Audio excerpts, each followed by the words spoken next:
So this one is two questions. I'll answer the first one and then the second one. I even came prepared. So, the first question. If the Latin Mass cannot be said except with special permission, this is talking about Pope Francis's latest decrees about how to do the Mass. Now, when it says the Latin Mass, I want to be very clear about something. When it says the Latin Mass, we're talking about the Mass of 1962, the Tridentine, as they sometimes call it, Mass. The Mass in Latin doesn't mean anything to me, because you can say the current Mass that we say in any language you want, including Latin. The original text that was translated into English is in Latin. So we could, if we wanted, say the Mass that we normally say every Sunday or every day in Latin, if we wanted to. Those books exist. In fact, we have one in the sacristy. You could do the readings in English. You could do the prayers in Latin. Every time they have these pontifical masses with the Pope in Rome, they do the majority of the prayers in Italian or Spanish or French or whatever. They alternate, but they also use Latin. It's not the Latin Mass. It is the Mass in Latin.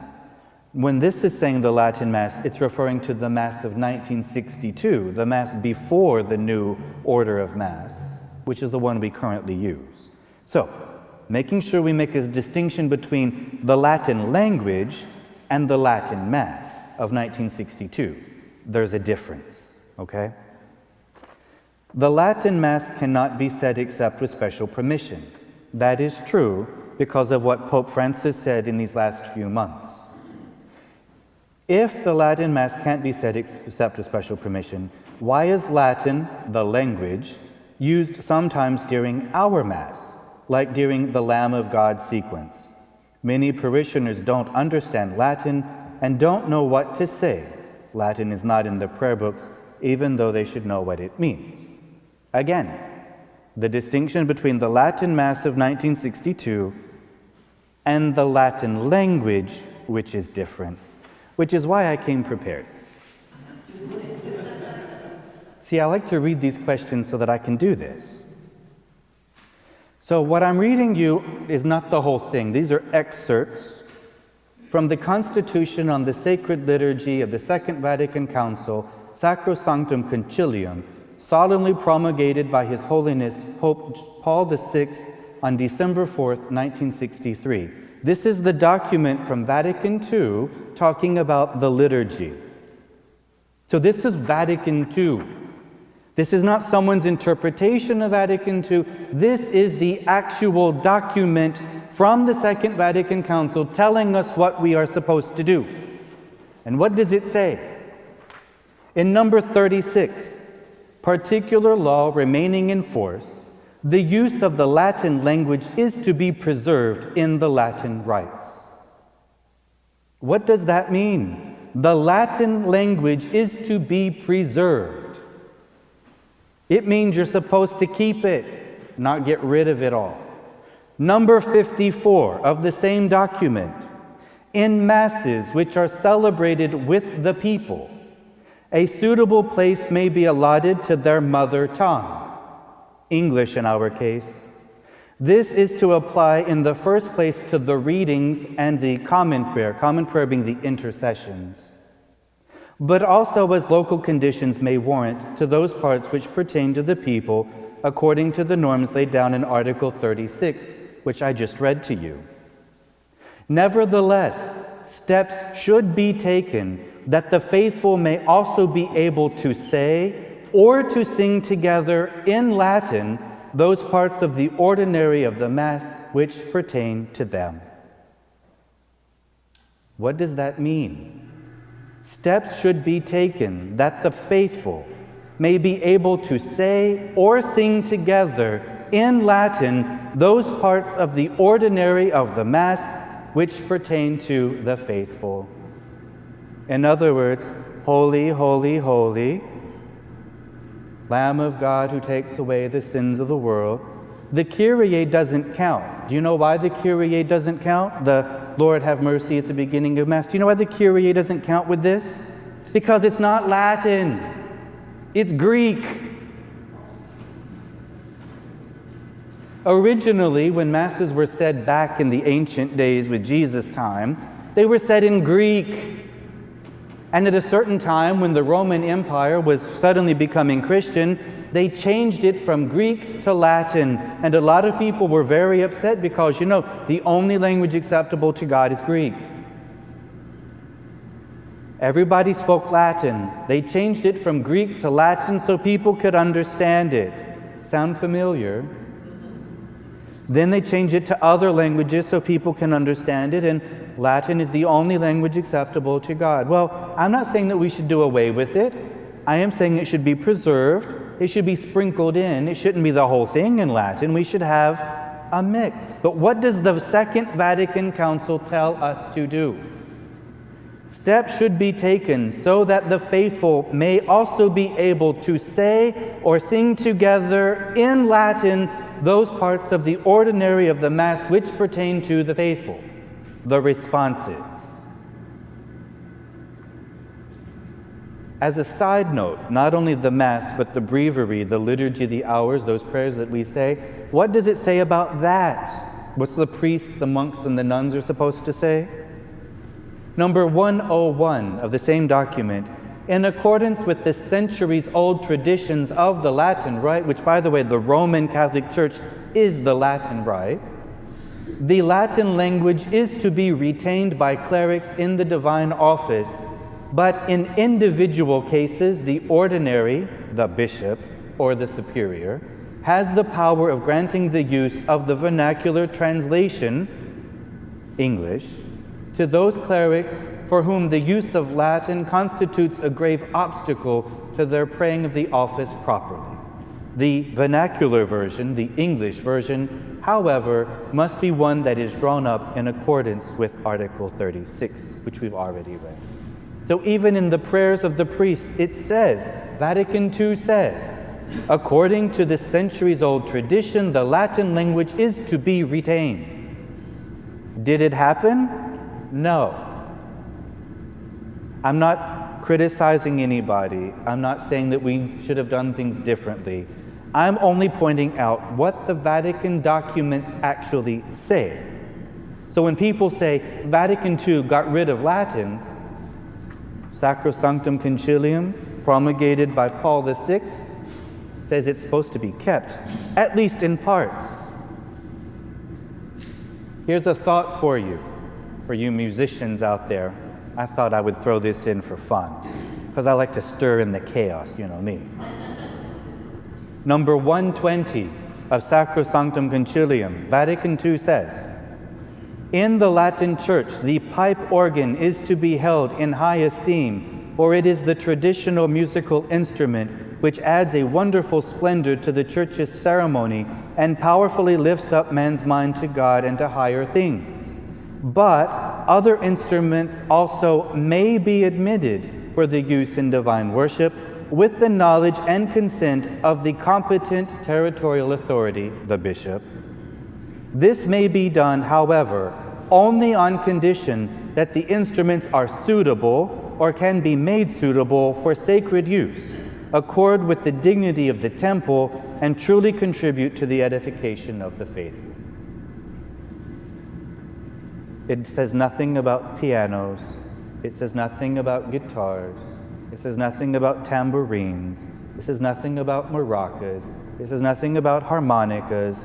It doesn't say anything about those things. So when people say Vatican II calls for guitars or other things, it doesn't. So when you have those traditional-minded people that say Vatican II encouraged guitars, that's all it says about music. The guitar is not even mentioned by name. So when these traditional-minded people want to stick it to us and say, you're not doing what the church has said because you have this or that, it says that these things may be used if they're kept with the dignity and everything else, which at least in our parishes, I can't speak about other parishes because I don't go there. Not because I don't want to, but because no one's invited me. So if there's any priests listening, you haven't invited me to your churches yet, so I don't know. But in our two parishes, our music is done with respect and dignity, and it's efficacious to prayer. It is not distracting. It is not somehow off the wall. Our music is done very tastefully and reverently, and so no one should be able to complain about that. We have both the traditional sounding stuff, we have more contemporary stuff, although I have to question some of our musicians, and I say this very openly. If you use the word contemporary to mean something that was written before I was born, it's not contemporary. Contemporary means currently living, if you look up the word contemporary. There has been music written since 1970. I was born in '82, so if it was written before I was born, it's modern, but it's not necessarily contemporary. Just a thought. Going back to Latin now. The Code of Canon Law, which is the law of the Church, Canon 928, which is the current Code of Canon Law, 928 states, the Eucharistic celebration, that means Mass. Mass is to be carried out in the Latin language or in another language, provided that the liturgical text has been legitimately approved. The Code of Canon Law, Canon 928, says, the Eucharistic celebration is to be carried out in Latin or, using the word or, in another language, provided it's an approved translation. Finally, a couple thoughts from John Paul II.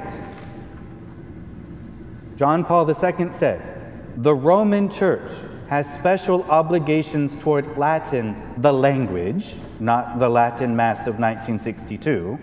The Roman Church has special obligations towards Latin, the splendid language of ancient Rome, and she must manifest them whenever the occasion presents itself. That was said in the document Dominicae Cene, number 10.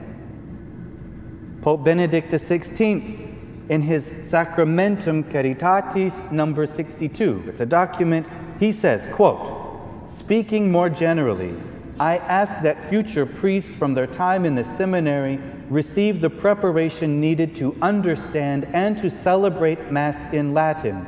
Notice he says Mass in Latin. He did not say the Latin Mass of 1962. Difference. Needed to understand and celebrate Mass in Latin, and also to use Latin text and execute Gregorian chant, nor should we forget that the faithful can be taught to recite the more common prayers in Latin and also to sing parts of the liturgy in Gregorian chant. Well, let me ask you this. For those of you who attend our parishes, do we ever sing parts of the liturgy in Gregorian chant? We do on Saturday at the Saturday Salve for those that are here, but we also do in both churches in Lent. Sanctus, Sanctus, Sanctus Dominus Deus Sabaoth. That's Gregorian chant. And we do it in both churches every Lent. Or Agnus Dei, qui tollis peccata mundi. We say that just before communion in both churches. That's Gregorian chant. That's what he's talking about. That's what they're talking about. So, to answer the question, now that we've, because we have another one and then we have time for more questions. If the Latin Mass of 1962 cannot be said except with special permission, why is Latin used sometimes during our Mass, like during the Lamb of God sequence? You know the answer to that now, right? Many parishioners don't understand Latin and don't know what to say. I believe, I could be wrong, but in the missalettes that we have, it's actually in there if we turn to the right page. I mean, we could use the little boards over here and say, this is the page where that is, in case you want to say it and you don't know the words. It's in the book if you want to use it. If you want to just listen, that's fine too. But again, if you want to participate, we can say it. So that's number one. Number two, and I'm going to use the technical names which were not used here, but that's okay. Why isn't the white cloth that's on the altar during the consecration, that's that little square thing called a corporal. Why isn't the corporal put into the envelope? That's that folding thing, it's called a burse. Why isn't that corporal put into the burse at the end of Mass? I noticed that it is now folded and just put on top of the chalice. Is that the option of the priest? The answer is yes. In the old days, they had a burse. We have them back here. I don't know why we don't use them. I never asked. I've only been here for a short time, so I don't know. We have them. We could use them.